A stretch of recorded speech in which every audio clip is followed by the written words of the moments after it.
Qué bueno que están con nosotros en una nueva entrega de Market, Economía y Negocios, un compendio de las noticias económicas más importantes ejercidas a nivel nacional e internacional hasta este momento. Yo soy Edmundo Ledesma, para mí es todo un placer compartir con ustedes esta propuesta de análisis e informaciones económicas.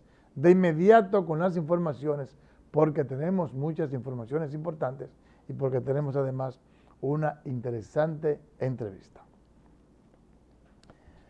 El Banco Central informó que en el mes de abril del 2021 las remesas recibidas alcanzaron una cifra de 910.8 millones de dólares, monto que supera en 515.8 millones a los registrados en abril del año 2020, mes que sufrió la mayor disminución de la recepción de remesas por la pandemia del COVID-19.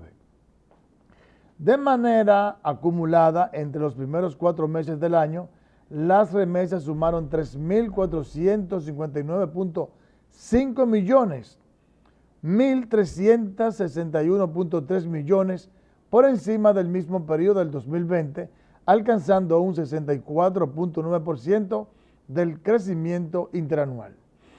De acuerdo al órgano rector de la política monetaria, el principal factor que ha incidido sobre el comportamiento de las remesas es la mejoría de las condiciones económicas de Estados Unidos, donde reside la mayor parte de la diáspora dominicana. De hecho, desde ese país provino el 86.6% de los flujos de abril. Vale resaltar que, previo a la pandemia, esta participación rondaba entre 75 y 80 puntos porcentuales. La verdad es que a los dominicanos que viven en Estados Unidos, especialmente la diáspora dominicana, hay que darles una corona porque han ayudado bastante a que la República Dominicana pueda sortear esta crisis. Increíblemente, han hecho un gran esfuerzo para aumentar el número de remesas y eso ha permitido que sus familias aquí puedan tener un nivel de consumo y puedan, reitero, sortear la situación de crisis, pero también eso ha permitido que el flujo de remesas permita que haya un adecuado caudal de divisas en el país y eso de alguna manera ha sido de gran ayuda para mantener la estabilidad macroeconómica. El economista Dari Javier Cuevas considera que en este momento no es aconsejable una reforma fiscal. Veamos una historia con nuestro compañero Ernesto Trinidad. Expresó que si el gobierno cree que procede una reforma fiscal, tiene que medir las consecuencias económica y política. Señaló que la decisión más sabia y menos lesiva es que las actuales autoridades gubernamentales tienen que continuar con el endeudamiento. Porque hay que financiar el presupuesto.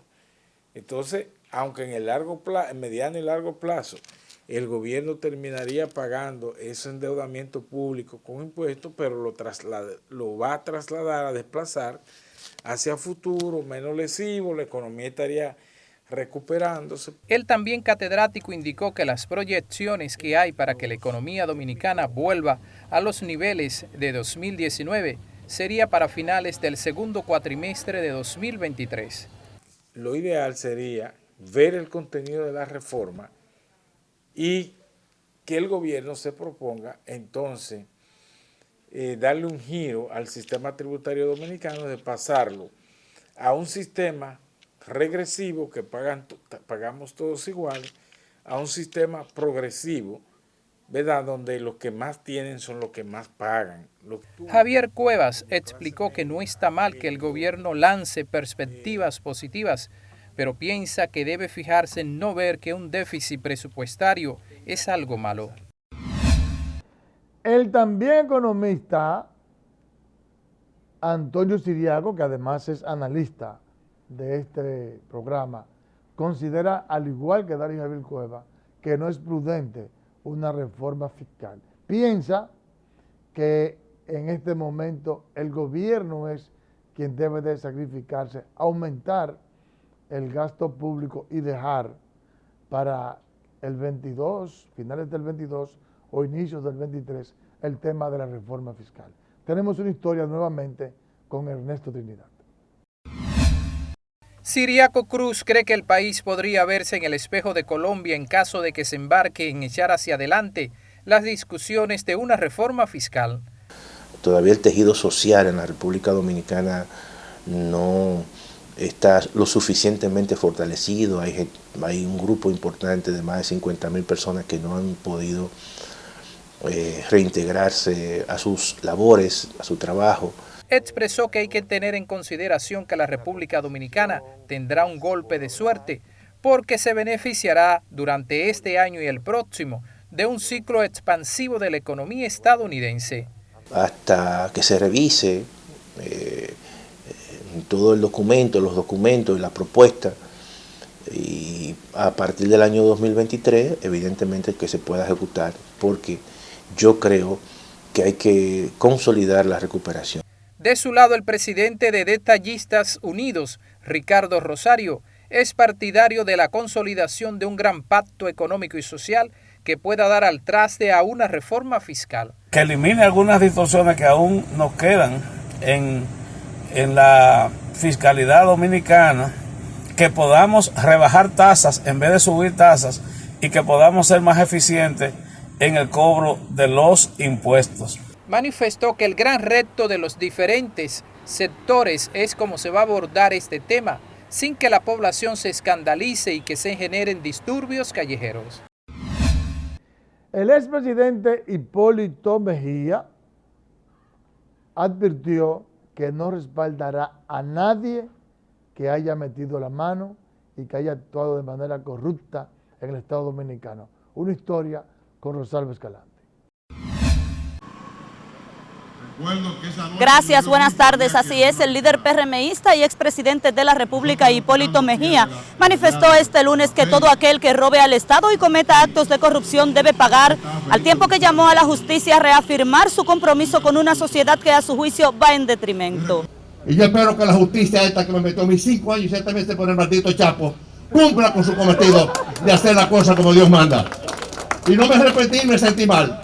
Pero aquí tiene que existir, tiene que darse el seguimiento a los planes, programas y proyectos, y a la justicia dominicana debe actualizar su compromiso con esta sociedad que va en detrimento rápido hacia la hecatombe.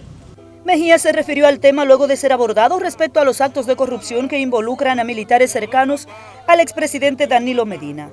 Al encabezar una ofrenda floral como parte de los actos organizados por el Instituto de Formación Política, que con su nombre honra al extinto dirigente PRDista José Francisco Peña Gómez, en conmemoración del 23 aniversario de su muerte, el exmandatario afirmó que dentro del propio PRM, partido al que pertenece, hay quienes han traicionado los ideales del extinto líder de masas. Eso yo no me canso de decir que cada cual es dueño de sus actos.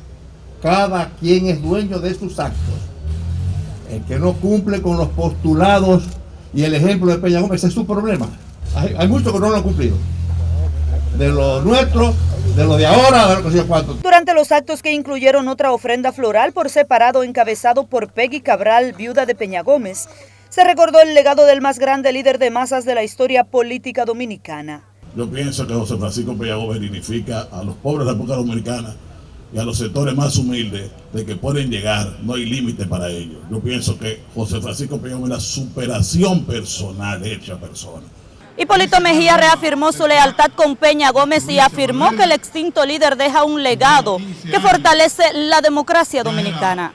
Es toda la información que tengo por el momento. Con esto yo retorno con ustedes al set de noticias.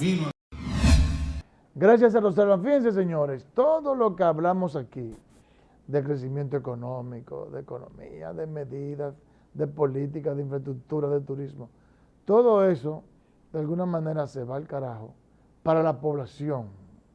Esos beneficios pingües que desarrolla en su actividad económica la República Dominicana se va a pocas manos.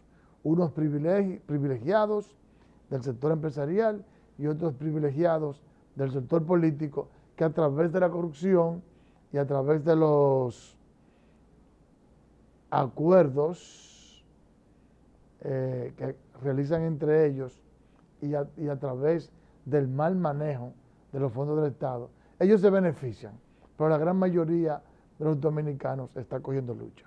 Eso es porque impera la corrupción.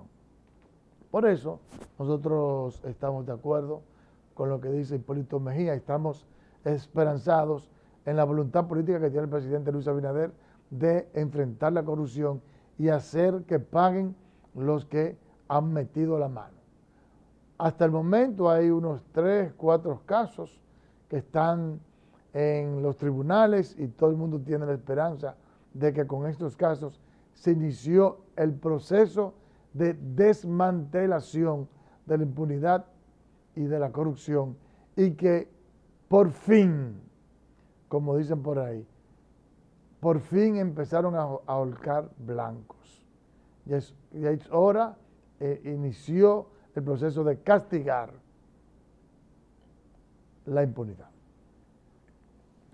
Los ministerios de Economía, Planificación y Desarrollo, de Agricultura e Industria y Comercio lanzaron la campaña de promoción al sector apícola con el lema Colmena Dominicana, que cuenta con el apoyo de la Unión Europea.